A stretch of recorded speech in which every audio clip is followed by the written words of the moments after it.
O projektu Biomura smo na naši televiziji že poročali. Rezultate projekta pa si je prišla pogledati tudi delegacija Evropske unije iz Bruslja.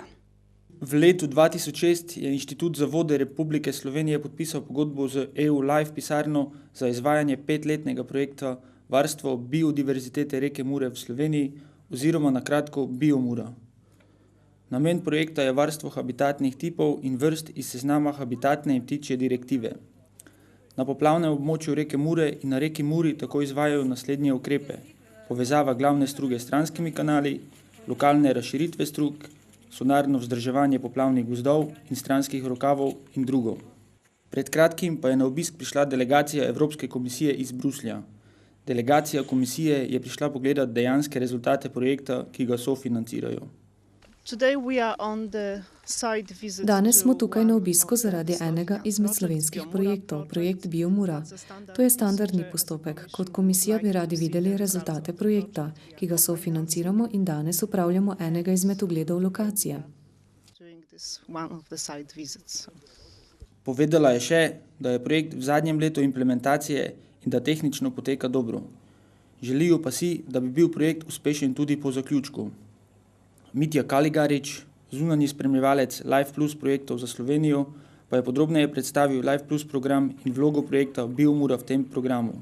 Life Plus je finančni mehanizem, ki podpira nekako ohranjanje, vzdrževanje in gospodarjenje z Natura 2000 območji v Evropski uniji, in ta projekt Biomura je na območju Natura 2000, ki je za Slovenijo zelo pomembno.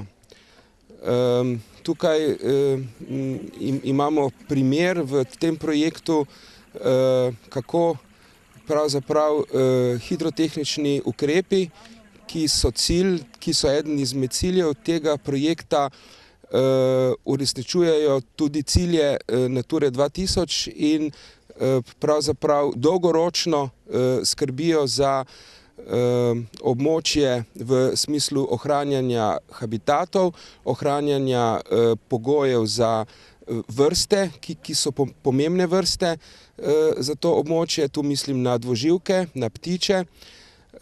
In hkrati pa je ta projekt pomemben tudi zato, da dviguje zavest o tem, da je to območje Natura 2000, o pomenu za Slovenijo, za regijo, in služi seveda tudi za osveščanje lokalnega prebivalstva, predvsem mladih, in je tudi dober demonstracijski primer za regijo in sploh za Slovenijo.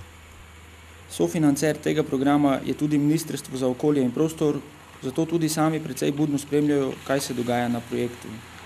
Veseli smo, da se v teh krajih ta projekt dogaja. Tukaj je z našega vidika predvsem pomembno ohranjanje biodiverzitete oziroma varstvo narave, kajti to območje spada v omrežje Natura 2000 in sicer po 2 evropskih direktivah, kar pomeni, da moramo poskrbeti, da se tu stanje za vrste, rastlinske in živalske vrste ne slabša oziroma da ostane ugodno oziroma, če je možno, celo izboljša.